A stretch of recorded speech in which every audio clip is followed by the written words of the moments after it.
will understand types of angles and how to measure angles with a protractor. So we're going to review the vocabulary names because those come up a lot, and then we're going to make sure that you can measure angles with a protractor. All right, so let's start with 4 basic types of angles. So angles have names, and these are the basic 4 types. So you have a straight angle. That's the easiest one ever to remember because it's straight. Okay, it's 180 degrees, and it goes straight.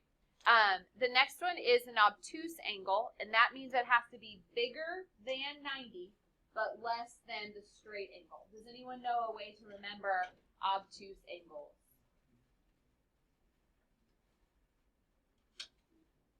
No, no one. Crickets. No one knows how to remember it? Yes. It's fat. Yeah, that's how I think of it. Like, I think of obtuse, like obese. For some reason, I think of the two go together. And so I think of it as a fat angle. If you're an obtuse angle, you're a fat angle. What about acute angle? That's anything less than 90 degrees. How can you remember that one? You guys have heard of these before, right? They're not new. Okay, Alexis. Yeah, it's cute and small. So acute is cute and small. Has to be less than 90 degrees.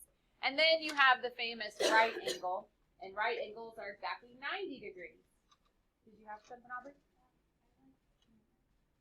Do you have a way you remember it? No? Okay. Good question. Good question. They can draw it the other way.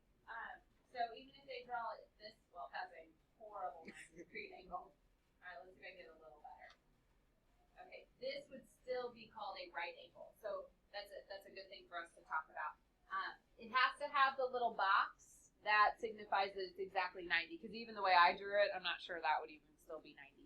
But if I put the box in there, that means it's 90 degrees. Okay? All right, let's look at the next slide and see if we can classify all of these then. All right, so I want you to go through this slide, and you may draw arrows to each one and see if you can come up with their correct. All right, so let's look at this first one. So this first one they said was a right angle. That would be correct. It's exactly 90, and see they put the little box in there, so that's good. All right, next one is a nice fat angle. It is bigger than 90 degrees. So on this one they said it was obtuse, which that's correct. This one right here, he's just a little angle. He's less than 90, so he would be acute. That's right. This one again, we're back to the fat angle. It is larger than 90 degrees, so that would be obtuse. This one here is, okay, now we're going to have to tweak this one a little. What's wrong with this one? There's not a square. There's not a little square. And it's not like straight. Yes, so if it's, this one is just slightly less than 90. And so on this one, I'm going to say that this one is acute. Okay, and then the last one, this one would be a straight angle. Very good. Okay, all right, good job. Let's start on the next part. Oh, maybe not.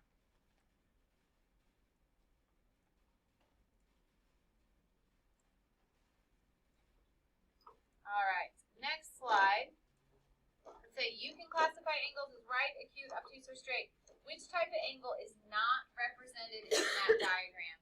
So take a second and look. Which one do you think is not represented?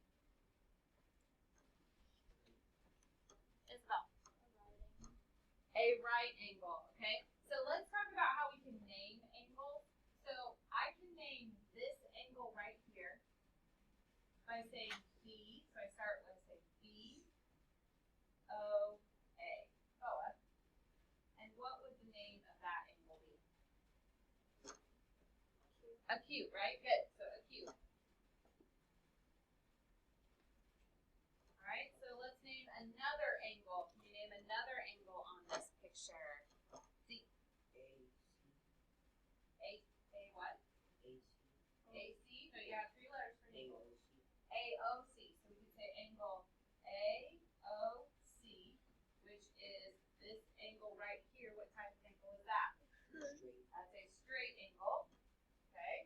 Is there another one? Griffin. It's B, O, and C. Very good. B to O to C. So I can say angle BOC is obtuse.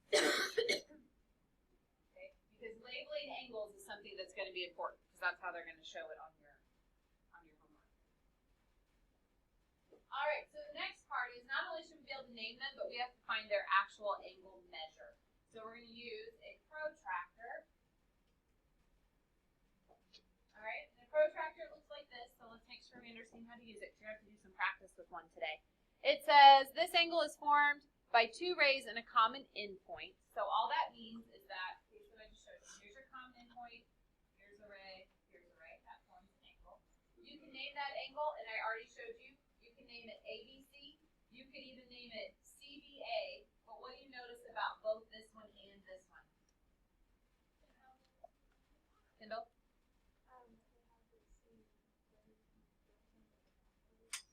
Okay, what else do you notice? There's one more specific thing in there. The B is in the middle. Okay, so you can flip those other ones, but the B has to stay in the middle because that's called the vertex, and that is in the middle, which is the next line. So the vertex is right here. This is a vertex.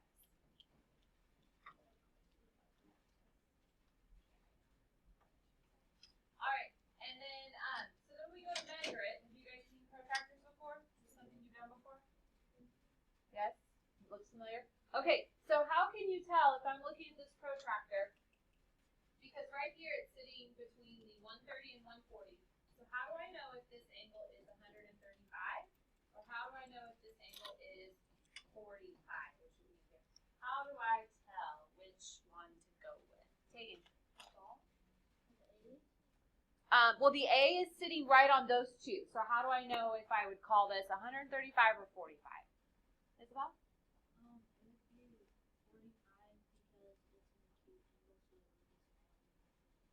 Exactly. That's an acute angle. Acute angles are tiny and little. It's less than 90 degrees, so you know it has to be a 45. Okay? The other thing you have to notice is, do you see how this protractor is set up, and here's the place right here to put the vertex? You have to put the ray on that line, and we're going to practice that today. I'm going to show you how to do that. But that's so important. Otherwise, you won't get the correct measurement. All right, so let's look at the next one. This is angle CAB. Okay? What is the measurement of angle CAB? Remember, it's on your screen too. Might be a little easier for you to see there. Yes. 116. 116. Okay. Anybody else? You agree? All right. So as I look over here. I say, here is 100. Here is 110. So what would this be? 105. Are you going to go with 105? It does look like it might be one less, so maybe 104 degrees, and we know that it's that one because this would be a 90-degree angle, and it's just slightly bigger than that. Okay? All right, so the next thing we're going to do is we're going to do a little practice, but I need to show you how to use this. So if you go to the next slide, I always put it in presentation mode, and then you should be able to click on it. There it goes. All right, I'm going to start this with you, and then you are going to have to finish it. Okay, so let me go ahead and start. All right, so I have to measure this angle that's in red. Okay, notice that I can pick this up and rotate it. So when I was talking earlier, you have to get this on that line. Do you see how I'm using this? This line right here is where my angle has to line up with in order to measure it. Okay, and I can rotate it to that one, or if I want to rotate it to this one, that is okay also. I just have to have one of the rays on that line, whichever way you want to do it. Okay, so let's say that I go with this. What is the angle measure of that angle? What is the angle measure of mine? Somebody tell me. What is your guess?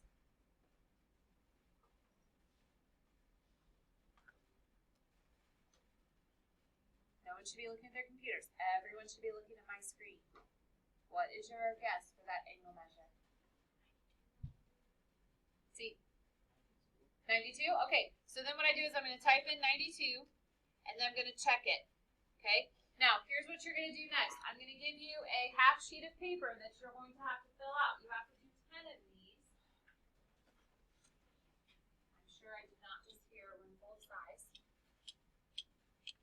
All right, so I'm going to switch